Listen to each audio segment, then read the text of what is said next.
So what's up? Kamusta? Ayos ba tayo dyan? So nandito tayo ngayon sa may RHC Builders Warehouse, Angat, Bulacan. Dito sa may area ng Racal Motorcycle. So available nga po dito ng Racal Motofino QH252. So alamin natin yung specification at yung presyo. Alamin na rin natin kung sulit nga bang bilhin ngayon 2026. Bagong taon, bagong motor. Tara, samahan nyo ako. Wakaroon na natin to. Ayos na ayos siya.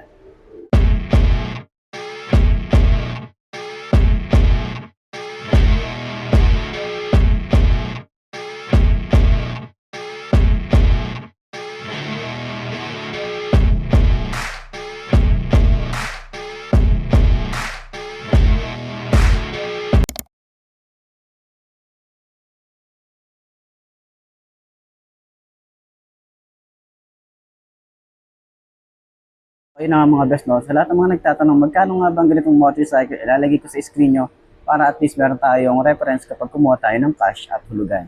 So sa tingin nyo, sulit nga ba ang presyo niya ngayong 2026? Comment nyo naman yan at para dun sa lahat ng mga nakagamit na ng ganitong motorcycle, baka pwede nyo i-share dyan sa comment section ano nga ba yung mga naging experience nyo sa motorcycle na to. Ayos na ayos yan.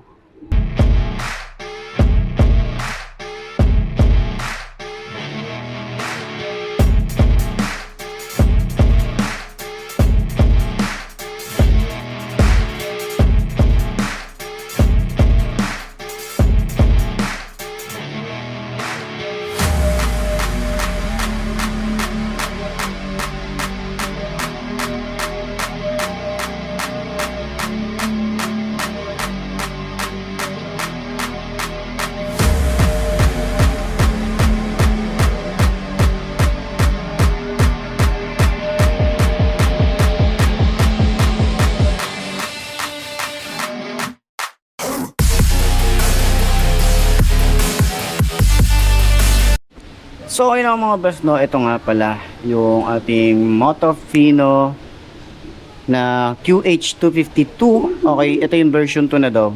Okay, may version 1 ito yung version 2 na. So si Racal meron din sa available na ito. Okay, so ayan, ikutan natin, no, para dun sa lahat ng mga gustong bumili ng ganitong motorcycle. Available sila ng 2 unit dito. So ayun ang mga boss, no, last time na nagpunta tayo dito, nakita natin yung Motofino V-Maxter 250. Pero ngayon nakita na rin natin dito yung QH252 ang Motofino, and then si Racal po ang nagbebenta dito sa Philippines. Sila yung nag-handle nito. So nagustuhan din dito, napaka-classic nung kanyang design, modern classic talaga. Napakalaki nung ano niya, napakalaki nung gas tank niya. Meron tayong Motofino dito na napaka-premium nung datingan, lalo na para siyang naka-emblem yung datingan niya, ayan, naka-engrave.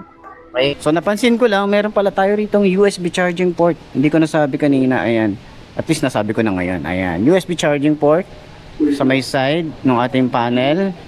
Okay. Signal light natin dito, flexible. LED na rin yan. Meron tayong projected lamp dito. Ayan, puro naka-projected lamp pala to. Ayan, daytime running light. Naka-inverted forks tayo rito. Reflector, side by side naman yan. Magandang fender. Metal, okay, maganda yung itsura. Yung mugs natin dito maganda rin. Ito rin yung ating, may ABS na pala to eh. Ayan, ABS. ABS nga ba to? May ABS na ba siya or ano? Di ko rin kasi talaga familiar yung specs na ito. Pero ang size dito ay 120/80/17, naka single disc brake, dual pad caliper. Meron tayong radiator dito, naka liquid cooled na tayo rito. Naka dual overhead cam at naka 4 bulbs. At kagandahan is meron tayo ritong between engine. May Racal tayo dito na naka-engrave. Ayan. So, ito yung itsura niya rito sa side. Ayos to. Diba? Ang ganda ng design. Ito yung rear brake pedal niya. Smooth naman. Foot pegs natin dito na piplip. Other side ng makina. Ganda oh. Diba? Yung tambuchi natin may cover tayo rito metal. Ito yung pinaka tambuchi natin. Ayan. Okay, metal din naman to. Okay, yung gas tank natin dito, yung cup niya, very tayo dito, big bike yung datingan niya. Sa headlight niya, naka-projected lamp, maganda rin yung design. Meron tayong pa-round style na panel gauge na naka-digital na rin tayo rito. Tapos kakaiba lang din, nandito sa side, Okay, nandito sa side yung ating susian, no, nitong motorcycle na to. So, ayun, ang galing yan, no? So, wala siya dito sa harap, nandito siya sa side. Sa mga switches natin dito, sumasabay naman, okay, ordinary plastic pa rin naman.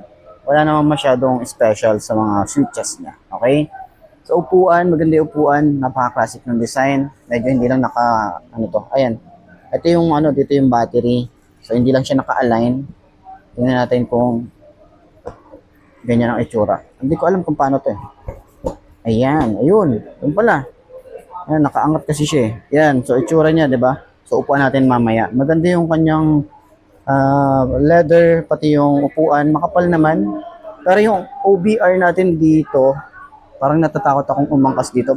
Kasi parang feeling ko, dudulas ako neto kapag medyo humarurot yung rider, no? Ewan ko lang, medyo takot akong umangkas talaga. Hindi ako pang-angkas talaga. So, sa tambucho natin dito, naka single exhaust tayo rito. Kagandahan niya pala dito, naka dual overhead cam and 4 bulbs na ang isang to. So, naka belt drive na rin tayo rito. Yan, kakaiba lang din yung itsura niya. Tapos, parang Harley Davidson yung position natin dito at naka beat swing engine na rin tayo dito. Isa sa mga magagandang features ng motorcycle na to. So, upuan natin, try natin upuan. Angkasan, yung niya, footpegs niya, napi-flip din. Ganyan yung design. Ito yung QH252. Ayan. So, meron tayong maliliit na details na ganito. Yung ating shock naman dito ay naka-dual shock tayo, adjustable. And meron din tayong ABS dito sa likod. Meron tayo ritong single disc brake, dual path caliper. And yung swing arm niya, ang ganda, laki. And yung size dito sa likod ay 150 80 by 16. Ayan. So tubeless na rin yan. Timsan yung kanyang brand nung tires. Ayan. So maganda rin yung tires na to. Subukan na din yan. So ayan, ito naman yung ating tail light. Napakasimple lang, isang ganun lang. Plate light natin dito, signal light, reflector, meron na rin tayo dito, lagay ng plate. Ayan. So, sa side, naka-belt drive tayo rito. Kita nyo naman yan. May chain cover na rin tayo. Hindi pala siya chain cover. May cover na rin tayo rito ng belt. Okay. Naka-B-belt tayo rito. Okay, sa ilalim din, may support din tayo dyan. So, dito naman din sa other side ng makina, kita natin dito. Ayan o, ang ganda o. Yung ating, clutch tuloy. Shifter, ayan, naka-single head shifter. And meron din tayong side stand kill switch. Sa upuan, maganda yung leather, maganda yung mga stitches dito rin sa side na to. Okay, napakalaki ng gas tank. At ito yung ating panel gauge. Okay, ayan. Naka-round style tayo rito at meron tayong signal light, neutral, pag naka-high beam. Yan yung ABS and then engine check.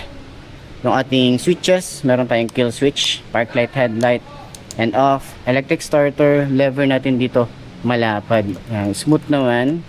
Meron tayo ditong grip na makapit. Malalim yung throttle natin. Clutch natin dito is smooth lang din. May rubber tayo rito. Flasher. High and low signal light. Busina. Ayan. Yan yung tsura natin, no? Stig, diba?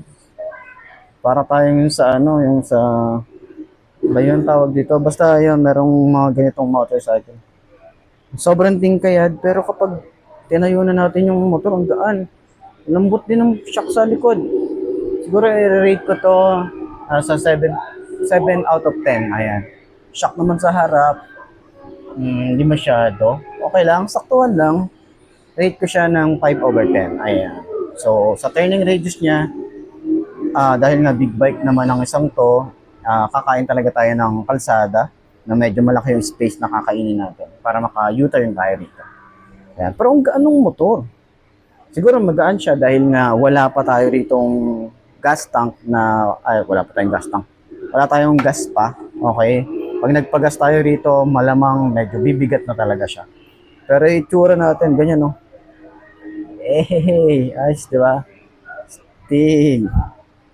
Gusto ko rin yung upuan niya. Sarap ng upuan. Ang lambot, oh. Lambot ng upuan. Yan. Tingkayad tayo, pero kaya natin itayo, di ba?